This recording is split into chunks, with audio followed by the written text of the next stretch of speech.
Seth Rollins wanted to strangle Vince McMahon after Hell in a Cell 2019, and Bray Wyatt has responded. WWE are planning a major UK pay-per-view, and we have an update on WWE's relationship with Scott Steiner. We'll get to that in a bit on the Wrestling News. That's right, Gruntilda from Banjo-Kazooie in our Wrestling That was good. this morning. So the Broken Skull Sessions was on after Extreme Rules last night. It was a good one. Well, I haven't watched it yet, but it's good. there was some little tidbits coming out from it, wasn't there? He has a lovely chat about his time as Tyler Black. He has a lovely chat about turning down a TNA contract to go to WWE. What a different world we could have lived in. What a different world we could have lived in. He could have been dripping in Impact. Instead, he wasn't. But the big talking point was teased hours before the show even came out, which was based on a conversation that Austin had with Seth Rollins about Hell in a Cell 2019, aka the DQ in a Hell in a freaking Cell, to quote one Sean Waltman off of the 1-2-3 Kid that time. So Seth, in the chat with Steve Austin, talks about the match, says that he and Bray Wyatt had a vision for the match. However, it wasn't what they got, wasn't quite what the vision was, but they did what they could with the booking. They were very upset by the boos from the crowd during and post match. Rollins goes on to say the following: I came through the curtain after the match and I was ready to strangle Vince McMahon. I am not kidding you. TJ Wilson was there to hold me back. I stared right into Vince's eyes, looked at him, he looked at me, and I looked at him. He looked at me, and I looked at him. We didn't say a single word to each other, and he walked out. Seth spoke to McMahon the next day and saying, I was much calmer, and I said, let's talk about this. We need to figure out what we're doing here, because that can't happen again. It was civil, but it took me a night. I was ready to go if somebody wasn't there to make sure I was okay. So had TJ Wilson not been there to stop it, I think Rollins might have clattered Vince. Stomped straight on the desk. Yeah, he was able to, he says, Rollins, to take the negative and turn it into a positive, and the drip god is kind of born from the negativity that was incubated that night. I like it when stars sort of evolve from things like that. They don't just, sit back and take it. They're like, okay, how can I capitalise on this happening? And I think Seth Rollins done a fantastic job. It just feels as though, Tom, is it safe to say now that when WWE introduces red light into something, just something bad happens? Well, I can't see a reason why after the Fiend they would ever want to use red lighting in a wrestling match again. I can't. Oh. How fortuitous that they did. Bray Wyatt responds to this. He did indeed. Isn't it nice when Bray Wyatt just pops up? It is. Because whenever he does, we all just go, oh, he's coming. So yeah, Bray Wyatt responded saying, wait till you hear my reaction to all of this. He also posted, that was the reaction. He also posted a photo from a house show cage match pitting himself, Eric Rowan and Luke Harper against the Usos and Daniel Bryan. Yeah, I wasn't sure what that was. I'm sure someone in the comments will know better than I, but I couldn't figure out what the meaning was. He just sometimes likes just to stir that big old pot. To do the old Angelo Dawkins taunt from NXT back in the past. So I mean, Wyatt is getting a bit chattier now. I feel like we're very close to seeing the next step of Wyndham Rotunda. It's going to be so interesting to see his side of the story of everything, isn't it? I really can't wait for that. Just to see what he does next. I think without a doubt. Incredibly talented guy. I'm really excited to see what he does. And like you say, like when Bray finally does that interview, where do you think he'll do it? Do you think it'll be Talking to Jericho? It seems... Cultaholic.com with Tom Campbell. Oh, that's it. He's doing Desert Island Grass. There you go. Bray Wyatt talks about the failure of the WWE system, the creative ideas that were scrapped, and he also picks 3 wrestling matches, a movie, an album, and a luxury item to watch while stranded on a desert island. You could be in that program as well. Patreon.com/Cultaholic. Nice plug. Tell you where we could be next year. Where could we be? We could be attending a UK paper. Hosted by WWE. It's about blooming time, Tom. About blooming Come time. on now. A source close to What Culture says that WWE currently has plans to run a major pay-per-view in the UK next September. Also, they're looking to make it a stadium show with around 90,000 fans, if possible. Now, I was looking on the interwebs about stadiums. I've heard of the interwebs. The interwebs, you've heard of it. It's Yes. just a box. It's a box. That you hold in your hand. This is the internet. This is the internet. How'd you Google?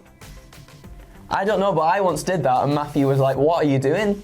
And I was like, "This is what you do, right?" Hey, Google. In Google Chrome. He was like, "Why are you typing Google in Google Chrome?" Yo, I'm one of them beauty. people. Oh, bless I'm an idiot. I'm an idiot. No, you just use Ask Jeeves. Like cool kids. that was do. good. I miss Ask Jeeves. Let me tell you, Tom. Let me tell you. So I was looking. Imagine if Ask Jeeves Yeah. was like, imagine if they got on the Alexa bandwagon before Amazon and we had like a little Jeeves. statue of a Jeeves. You might be onto something here. I think you. Can we patent that? If the people of Ask Jeeves are listening, get on that. Looks a bit weird when Get you're on that! going like that, Tom. There we go. Get on that, Ask Jeeves. I was looking on the Don't. internet box, Tom, and I typed in stadiums Jeeves. of 90,000 capacity in the UK, and obviously Wembley Stadium comes up. Oh! Now, there's been things that have happened at Wembley in the past in the UK with WWE, namely right. Fleetwood Mac. Fleetwood Mac, a SummerSlam perhaps might have been there. We've had plenty of like rebellions and what was it, Mayhem in Manchester. Mayhem in Manchester, which wasn't at Wembley. That'd be weird if it was. No, that was in Manchester. We had Insurrection 2003 at the Newcastle Telewest Arena. Oh my God, we did as well. Yeah. Wow. That was a fun little issue. Rebellion was in Birmingham at the NEC. Yes. Wow. I think it was, the NEC.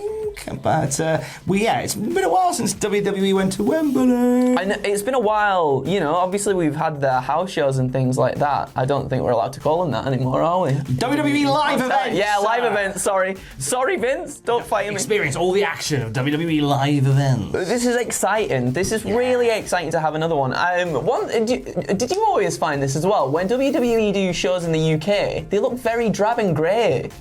Yeah, I mean, historically they have been. Yeah, it's weird, isn't it? If you watch a lot of old UK pay-per-views, they are a bit like... Like the atmosphere, for some reason, I don't know if they like put fog in there to make it look a bit more like the English weather. It's all glum Britain, innit? Yeah. Yeah, they've always been quite dark. It's such a strange one. I don't know whether I don't know. Maybe it's they can't bring production stuff overseas, enough surely, stuff. Surely there's people over here that could sort that out. Yeah, there must be, We right? can only get 3 cameras in our overhead baggage. Like, gutted, Vince. It's either we take Kevin Dunn or an extra camera. We'll take an extra camera we can do that with. But I'm up for a WWE show at Wembley. Me too. That'd be fun. Without a doubt. So is Wembley the biggest one? I think from No what chance of the Hawthorns then, or the No, Molyneux? from what I did on the internet, on the box, typed in the box, and Wembley was the one that came up for a 90,000 capacity. So that seems like the one that they most likely will go to. I assume, at least, anyway. I mean, it's the biggest one. It's the biggest one, right, in the UK. Mm-hmm. So it makes more sense. I've got a Scooby-Doo where EC3 is presenting Free the Narrative 2. So it's been revealed that, and I'll read the blurb from freethenarrative.com. So EC3 put on a pay-per-view cinematic wrestling match. Yeah, it seems so. With Adam Scherr, formerly Braun Strowman, from freethenarrative.com. After his shocking dismissal from the corporate wrestling realm, join Adam Scherr on a journey of self-discovery in his return to the ring when Scherr battles EC3 in Free the Narrative 2, The Monster in Us All. Ooh. Free the Narrative, promoted by EC3, who headlines against Adam Scherr, formerly Braun Strowman, will be on Fight TV on the 2nd of October. Also on the show is Matt Taven, former Wesley Blake from WWE. Dutch from ROH, Paro, John Schuyler, and Tangaloa. So it looks like it's going to be a full fat pay-per-view. It does. And you know what? I'm excited to see Wesley Blake again as well. Yeah. Like, I really like Wesley Blake. Paro getting some love. Big shout out to Paro. I love Paro's work. Big fan of what Power is doing at the moment, so I'm happy to see Power on that card. And Adam Morrissey had a chat with W. Morrissey over the weekend, formerly Big Cass. Oh, very nice. The unteachable Big Cass. Yes. And he's up for a fight with Braun Strowman in Impact Wrestling. Oh, two big beefy boys going at it like that. Beefy Go on then. boy. Whoa, it's like a butcher shop in there. It's a butcher's shop in here. Hey, talking of beefy boys, what about that Bron Breakker, eh? Oh my goodness, yeah, what about him? Bron Breakker. What? My name is Bron Breakker. I'd like to show you this interesting book. Bron Breakker has very much captured the imagination of NXT 2.0 viewers. WrestlingNews.co did a little bit of digging as to why he's Bron Breakker and not Bron Steiner. Bron Steiner.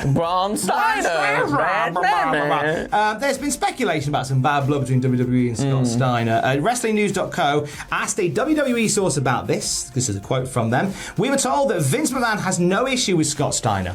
As far as why Scott has yet to be inducted into the Hall of Fame, it's because Scott has said on multiple occasions he doesn't want to get inducted. The source reiterated that Vince McMahon doesn't have the same issues that he did with Bruno Sammartino and Ultimate Warrior. So if Scott wants to talk, then Vince will likely listen. We were told there were attempts to work with Scott several years ago. He was even offered a Legends deal, but declined the offer.